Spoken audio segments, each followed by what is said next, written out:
Hello, everyone, and welcome to the world's most famous podcast. I'm your hostess, Jacqueline Maddison. Today, we sit down with visionary entrepreneur Rudy Patel. As the co-founder of beyondGREEN, Rudy is revolutionizing sustainable manufacturing with certified compostable products made in the USA. From pet waste bags to plant-based straws, his innovations are replacing single-use plastics with eco-friendly alternatives. Rudy's journey from immigrant roots to leading a nationwide Walmart partnership exemplifies purpose-driven leadership. Join us as we explore his entrepreneurial path, commitment to sustainability, and insights on building an impactful business. Let's welcome Rudy to the show. So let's dive right in. Why don't we get started with you telling us what inspired your entrepreneurial journey? Yeah, absolutely. My entrepreneurial journey, to be honest, been inspired by my family. They've always been entrepreneurs. More so, my grandfathers, and then my dad. And growing up, I've had all different types of jobs, but I've seen that their growth has always kind of been stalled or limited. And I wanted to jump into the family businesses and see what I can do from my end to help the family businesses, right? So Yeah. I like to say I'm a third generation business or entrepreneur. Yeah. And I've seen, hard times that my grandfather and my dad have gone through, my uncles, and I've seen good moments too. But more so I want to carry on their legacy. And I think that's what really inspired me to get into the entrepreneurship. That's beautiful. That's a powerful why. And most entrepreneurs experience hardships. It's par for the course, you can't have one without the other. But that's also part of the beauty of the journey, is the challenges, the ups and downs, the uncertainty, the doubts, the disappointments. But it's character building, and it's what builds our perseverance, and that drive and will to break through against all obstacles. Absolutely. Yeah. So what challenges did you face immigrating from the U.S. at a young age? Where did you come from? Yeah, absolutely. So I came from India when I was 8 years old. So back in '98, lots of challenges. So I did go to an English school in India, but you're around family and everybody that's always speaking like native language, so you don't really pick it up. So I started second grade here in the U.S. and it was difficult because my English wasn't perfect. Um, it was hard blending in with everybody too. You're scared, you're nervous, Yeah. uh, and through time you get through it. But now when I tell people, they're like, "You don't even sound like you came from India." Actually, I immigrated from South Africa. I was about the same age. I was like 9 years old. So I can totally relate having to adjust and adapt to a whole new culture. I had a very strong accent. People couldn't understand me. So I get it. But we came here for the American dream, and I'm sure that's why you're here too. Absolutely. That's fantastic. So tell us about your venture beyondGREEN, which I think is amazing. What lessons did you learn from starting that business? And tell us about it. Everything that college could never teach me is what I learned from beyondGREEN. So we started beyondGREEN in 2016, my brother, my father, and I. And it's kind of controversial because my father's always been in plastic manufacturing, and in India he actually brought styrofoam cups, and so Oh, always in the product line that creates pollution. And in 2016, I think something changed because he came to me one day. He's like, "I want to clean up the mess that I created." wow. At that time, I was in like the first years of my college, and I was working at a pet store, and I love hiking and camping and stuff like that. And whenever I'm out there, I always see people pick up pet waste with plastic bags and they just end up leaving it there, which I think defeats the purpose. Might as well just leave, the dog waste. Yeah, that's such a good point. I always think about that. I have dogs, and when I throw it away, I'm like, where is this going to end up? Like, I just wonder. So I suggested to him, I was like, okay, well, if you have compostable material, let's start with the pet industry. And that's what we did in 2016. We started manufacturing pet waste bags in India and distributing them here in the US under the name biodegradable. Uh-huh. Oh, And that's cute. Biodegradable. Uh-huh. so, and it started picking up and gaining traction, but we really wanted to do something that was truly sustainable. And like when we're considering maritime shipment, that's not sustainable. So we decided to bring manufacturing to the US. In 2016, people were saying we're crazy because who manufactures in the United States, right? Yeah, then now it's a different Yeah. story. Hmm. Now it's a blessing. You were ahead of the times, apparently. Yep. So we started manufacturing here. I started dealing with Petco, Chewy.com, all the large corporations. And we decided, okay, well, we have this brand, we're selling dog waste bags, but there's more to this. What can we do to start reducing as much single-use plastic as possible? And so we started offering contract manufacturing to large businesses and retailers. And Great. so then we were able to start manufacturing all sorts of different products, whether it was pet waste bags or grocery bags, produce bags, and even injection molding. So, like for instance, today we manufacture cutlery for Walmart under their Great Value brand. We manufacture produce bags for some of the large retailers, and so Wow. You should be providing grocery bags for every retailer. I mean, what you're doing is world changing for the better. Congratulations. I commend you on hard work well done, and thank you for what you're doing. thank you for those kind words. And but in terms of what has it taught me, it's taught me a lot. First and foremost, consistency is key. If you cannot be consistent, then you are not going anywhere. You're going to go two steps forward and 10 back. So consistency, it has taught me a lot. And then something I learned from my dad, just watching and working with him, is persistence. You're not going to wake up every single day and everything is going to be sunny, right? Great. Yeah. So no matter how the day is, you just have to keep going. And it took me I've gone through a lot of adversity through the businesses and, just my life in general, coming from a different country, that I've learned that the day you realize that you need to be like water and just flow, no matter where you go, you just flow, Yeah. comes easy and manageable. It's very, very, you're just happy in general because nothing will phase you when you understand that everything happens for a reason. Why didn't you close that account? Because you're supposed to save your infrastructure for maybe another customer, right? So all of these things, all this understanding, is it's more like I haven't learned so much. Yeah, of course I've learned like supply chain and this and that and like all the fun stuff, but also learning things about yourself and how to manage your life so that your business can elevate, right? If you're stable, then only your business will be stable. But if you're shaken up, then your business is going to shaken up. So I've learned you need to treat your business like yourself and yourself like a business. Wow, powerful words, Rudy, but it's so true. And you said so many good points. I read a quote somewhere about water, but it was like water is the most powerful force because no matter its resistance, it always finds a way. Yeah. And with respect to, disappointments or rejection, I myself as a believer, I live by faith. So I've always found that like when God closes a door, he always opens a window, and I think it takes tremendous, not only faith, but hope.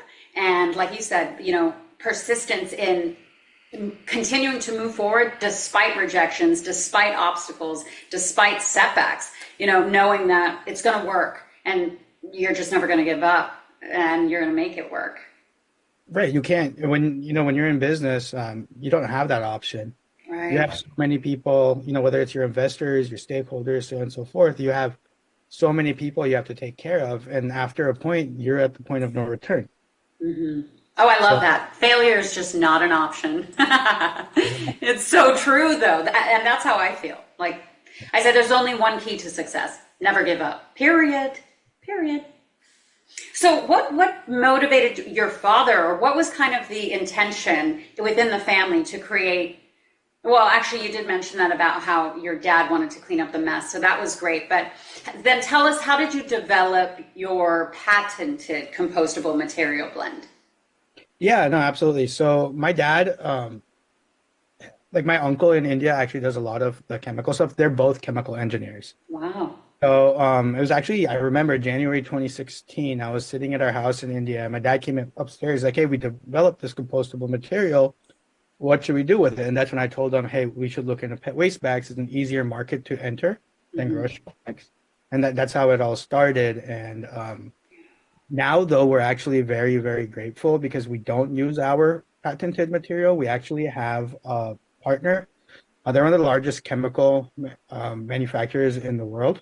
Wow. And for the North American market, we collaborate with them and we develop different material blends for each product that we manufacture. So Right. we manufacture for Walmart, for instance, is unique and exclusive to Walmart only.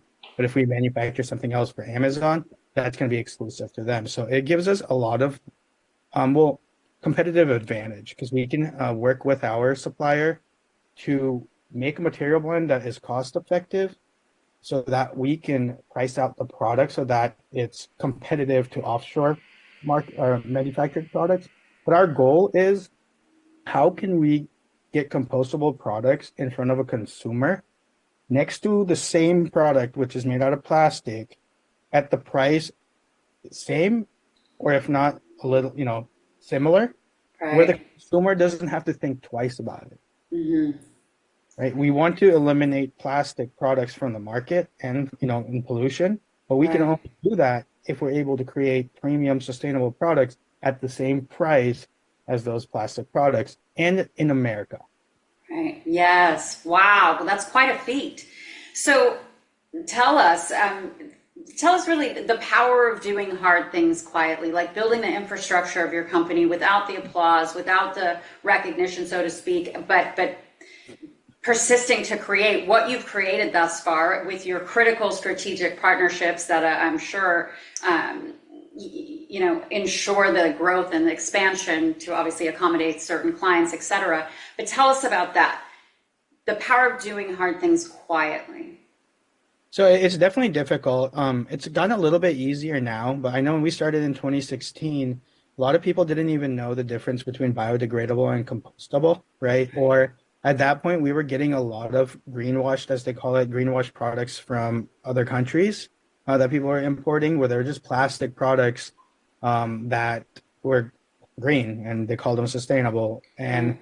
we had the phase, which we're still dealing with now, but more so less because of, the EPA and FTC and the Green Guide, but the microplastic phase where they were adding this chemical called EPI into plastic products, which broke it down into microplastics. Now I see, ads everywhere saying so and so amount of percentage of microplastics are in us, right? From the fish we eat, this and Right. so. I've been hearing that too. There's chatter about it. I know I went to Oceana, a nonprofit foundation, where they were developing tools to try to see how much microplastic is in each person's body, right?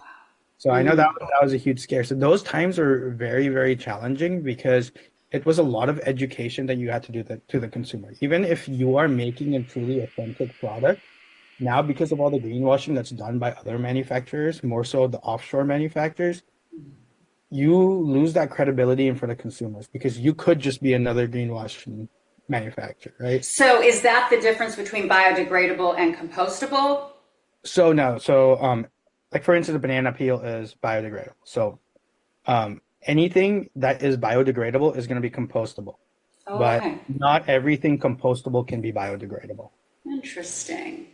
So there's two levels of compostable. There's home compostable, which means if you put it in your backyard, then it'll, has to, according to the certification guidelines, has to decompose within 6 months. And then there's industrial composting, which you have to get it to a composting facility. Oh, wow. So, but like your banana peel is going to be biodegradable. Got And it. but right now in the United States, marketeers were not even allowed to use the term biodegradable for any product. They've actually banned that. So there's a lot of I'm actually very thankful for the government because yeah, while it's challenging for us on how to properly label items, but there are, organizations such as BPI, which is Biodegradable Products Institute, and then the EN 13432 standards that are European, that actually help make it more legitimate and harder for the fake green products to come in, right? So Yeah, well, I think transparency and honesty, I mean, these are just basic virtues and need are coming back to being enforced, and they should be because it's so important. We want to know what's in our products, what's in our food, etc. no, absolutely. I agree. So while it is challenging for us, I'm thankful because it helps regulate the market. And yeah, I mean, Well, and I think there's like a paradigm shift or a re-education that has to occur. But I know that more and more people are going green. There's this kind of movement of people wanting to eat clean, eat vegan, so you're on the precipice of a movement, a global movement, I think. And I think you're positioned perfectly to be the provider for what the world is seeking. I'm excited to see where you go. So you're working with Walmart. What are your plans, let's say 5 or 10 years for Beyond Green in terms of expansion? yeah, I mean, great question. So I know right now we're doing, a lot of the single-use compostable products, but we want to go further than that. So we've already created a prototype. In the past, we used to sell a home use composter. So we're trying to go more in the green tech industry. So for instance, if consumers purchase our products and they're, let's say, industrial compostable only, and they don't want to take it to a facility, we are also working on these little appliance like units. They're not dehydrators, but essentially like composters for home, where you can throw away your products in there and they'll turn into compost. Um, That's cool.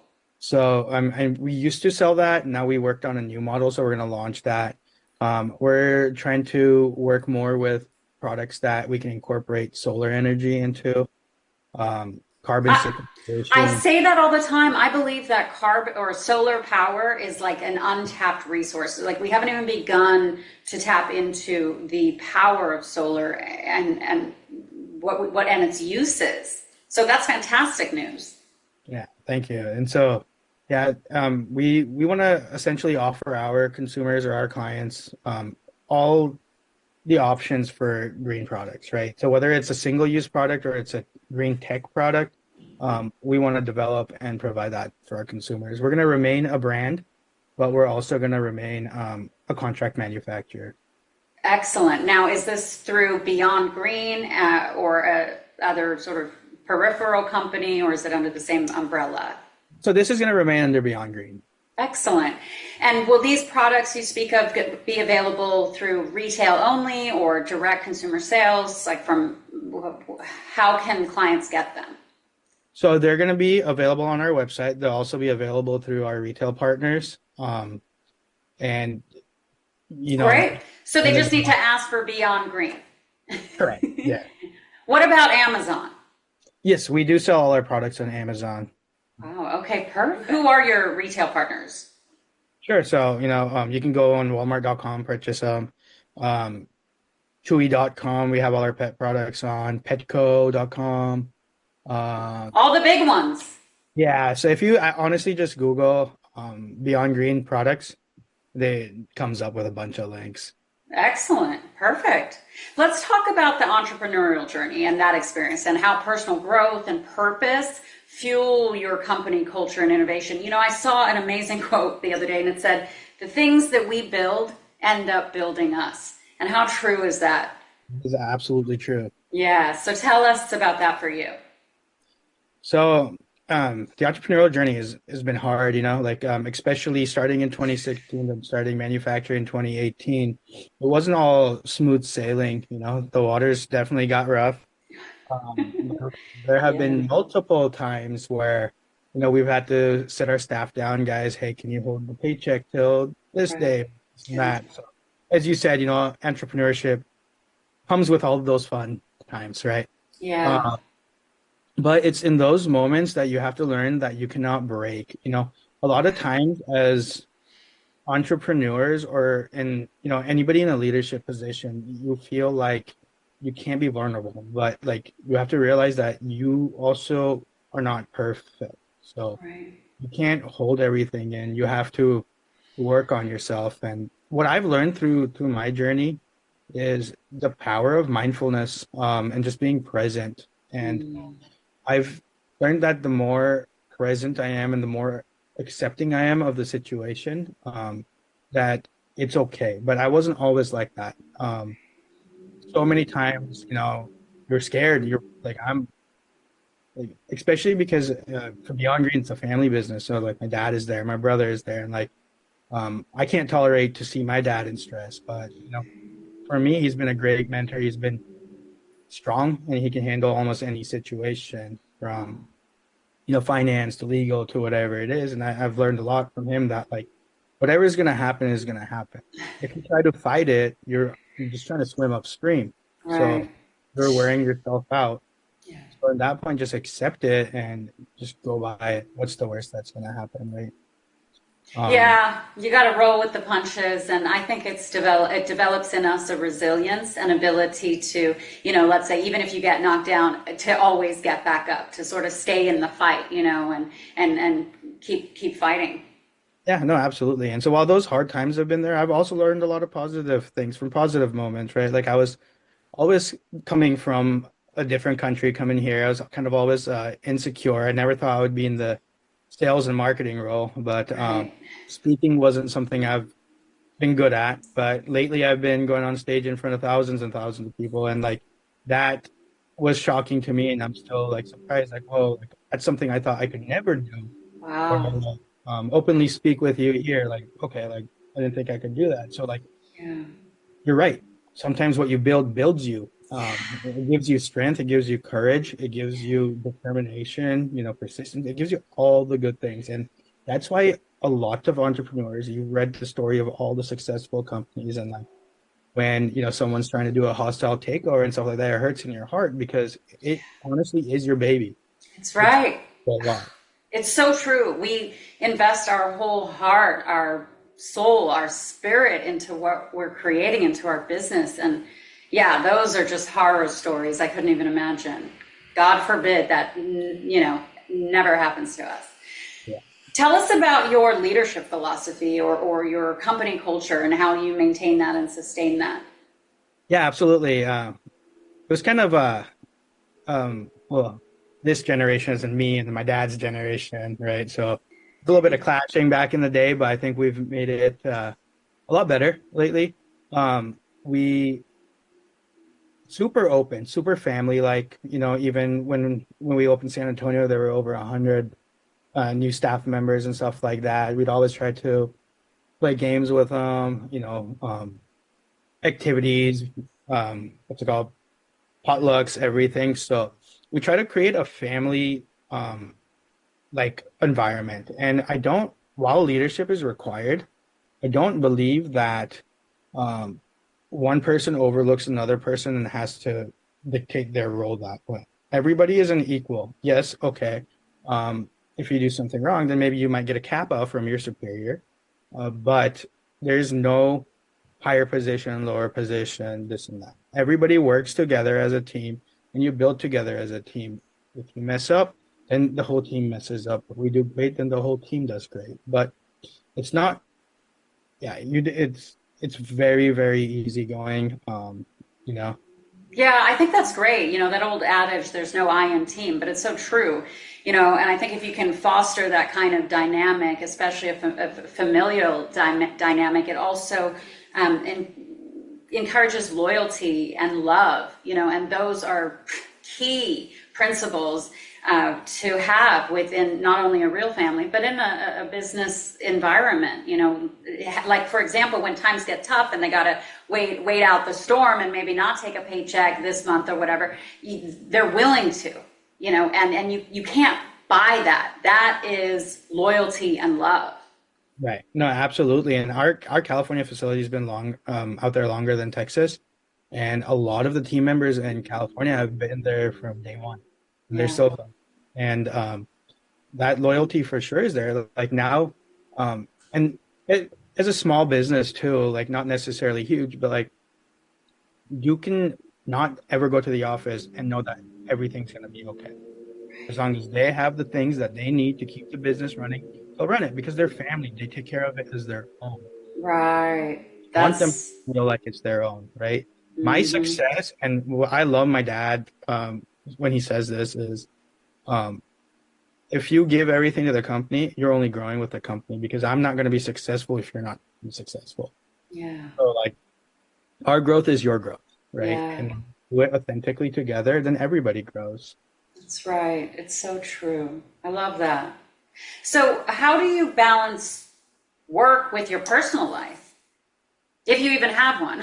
Uh, so I know I get in trouble a lot for coming home and talking business or getting back on the computer, Yep. but I it's know it can be difficult to leave the office at the office. I enjoy it. I enjoy my work. I love what I do. And so when people are like, "How come you're working all the time?" I'm like, "I'm not working all the time. Like this is a passion for me, you know." Uh, Yes, I get that.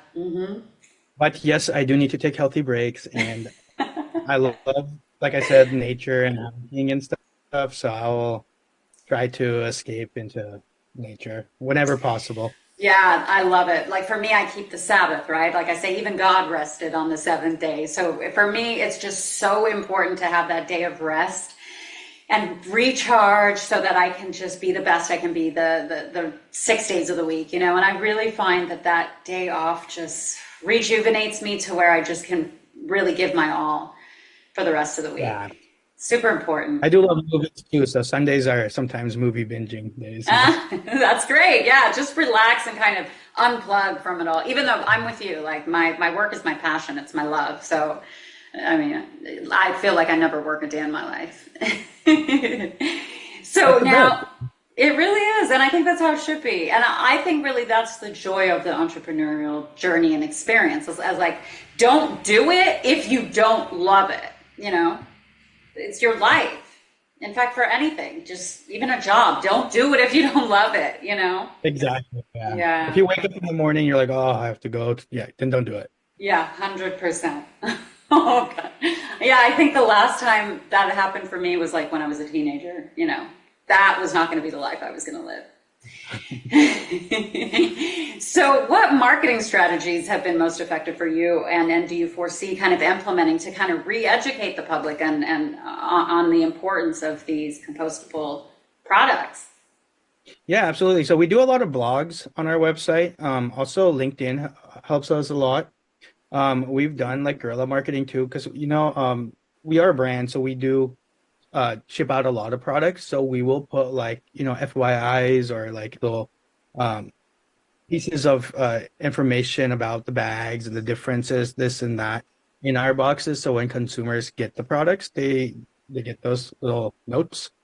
Um, we have tried to do a lot of different, online pieces too, but then we slowed down a little bit because we were on like the development and the growth phase. Right. So a lot of inbound was coming our way. So we paused on the marketing piece, and actually, not surprisingly, but actually now, um, everybody is really, really like in on the sustainability piece and actually well educated. Mm, I go to meetings with the large retailers, and each large retailer now has a sustainability division. right. They know everything about the material. They know the decomposition. And not do we only have to put in the efforts for educating consumers now, but organizations such as like BPI and like CMA and stuff. That there's so many organizations out there now that are educating consumers. Yeah. No, Consumers it's huge and it's growing. So God gave us dominion over the earth to take care of it. And we see these videos on Instagram and you see all this junk coming out of the ocean and it's heartbreaking.